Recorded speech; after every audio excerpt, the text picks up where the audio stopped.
IPL 2025 Sunrise Hyderabad versus Punjab Kings. ఈ మ్యాచ్లో turning point ఏంటి, అన్సంగ్ హీరో ఎవరు, మోస్ట్ వాల్యుబుల్ ప్లేయర్, MVP ఎవరు, ఈ మూడు కూడా డిస్కస్ చేద్దాం. ముందుగా టర్నింగ్ పాయింట్ ఏంటి, అభిషేక్ శర్మ సెంచరీ హీరో. అభిషేక్ శర్మకి ఈ మ్యాచ్లో చాలా లైఫ్లు లభించాయి. ముఖ్యంగా 4th ఓవర్లో ఒక నో బాల్ వేయడం చేత ఒక కాట్అవుట్ నుంచి తప్పించుకున్నాడు. అష్తాకూర్ వేసాడు నో బాల్ అన్ఫార్చునేట్లీ. దాని తర్వాత అభిషేక్ శర్మ ఇచ్చిన కొన్ని క్యాచ్ల్ని పంజాబ్ కింగ్స్ ఫీల్డర్స్ మిస్ చేశారు. ముఖ్యంగా యజువేంద్ర చాహల్ అభిషేక్ శర్మ ఇచ్చిన క్యాచ్ని పట్టడానికి మినిమం ఎఫర్ట్ కూడా చూపించలేదని చెప్పి పంజాబ్ కింగ్స్ కెప్టెన్ శ్రేయస్ అయ్యర్ కూడా చాలా ఫ్యూరియస్ అయ్యాడు సొంత టీమ్మేట్స్ పై. సో ఓవరాల్గా సరైన కాల్ తీసుకోకపోవడం చేత ఒక కమ్యూనికేషన్ గ్లిచ్ కారణంగా అభిషేక్ శర్మ ఇచ్చిన 2 క్యాచ్ల్ని పంజాబ్ కింగ్స్ ఫీల్డర్స్ మిస్ చేశారు. ఇన్ని లైఫ్లో వచ్చిన అభిషేక్ శర్మ ఇక ఊరుకుంటాడా, చెలరేగిపోయాడు, మ్యాచ్ విన్నర్ అయ్యాడు. ఈ మ్యాచ్లో ఇది టర్నింగ్ పాయింట్. ఇక ఈ మ్యాచ్లో అన్సంగ్ హీరో ఎవరు, అబ్సల్యూట్లీ శ్రేయస్ అయ్యర్. శ్రేయస్ అయ్యర్కి ఒక రకంగా అన్సంగ్ హీరో ఆఫ్ 2025 అవార్డు ఇవ్వచ్చు. ఎందుకంటే ఛాంపియన్స్ ట్రోఫీలో కూడా తనకు అదే జరిగింది. తను ఎంత బాగా ఆడినా కానీ తన ఇన్నింగ్స్ని అంతగా సెలబ్రేట్ చేసుకోలేదు. అది ప్యూర్లీ అన్ఫార్చునేట్.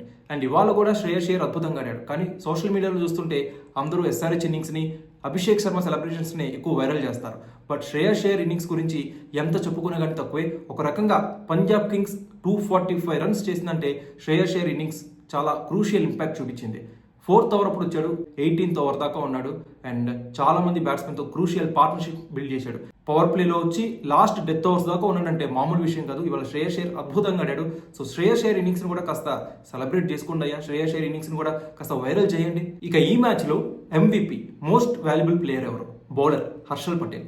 ఎందుకంటే ఇవాళ బౌలర్స్కి, బోత్ టీమ్స్ బౌలర్స్కి ఒక బ్యాట్ డే, ధారాళంగా పరుగులు ఇచ్చారు. కానీ ఇలాంటి పిచ్ పై కూడా డేంజరస్ బ్యాట్స్మెన్ అవుట్ చేశాడు Harshal Patel. Punjab kings impact player Priyansh షారియన్ అవుట్ చేశాడు. కెప్టెన్ శ్రేయస్ అయ్యర్ అవుట్ చేశాడు. గ్లెన్ మ్యాక్స్వెల్ డేంజరస్ బ్యాట్స్మెన్, అతను అవుట్ చేశాడు. అలానే ఇంకొక భారీ హిట్టర్ పంజాబ్ కింగ్స్ కి శశాంక్ సింగ్, అతన్ని కూడా అవుట్ చేశాడు. సో ఓవరాల్ గా తన స్పెల్లో 4 వికెట్స్ తీశాడు. ఎకానమీ కాస్త ఎక్కువే 10 ఉంది. బట్ 4 క్రూషియల్ వికెట్స్ తీశాడు. ఈ వికెట్స్ కనుక పడకపోయి ఉంటే ఖచ్చితంగా పంజాబ్ కింగ్స్ ఇంకా భారీ స్కోర్ చేసి ఉండేదేమో. అది SRH కూడా చేసి ఉండొచ్చు. కాకపోతే హర్షల్ పటేల్ ఈ 4 క్రూషియల్ వికెట్స్ తీయడం వల్ల పంజాబ్ కింగ్స్ కి ఫస్ట్ ఇన్నింగ్స్ లో ఒక భారీ ఎదురు దెబ్బ తగిలిందని చెప్పుకోవాలి. సో ఫైనల్లీ ఇవాళ మ్యాచ్ లో turning point, most valuable player and unsung hero.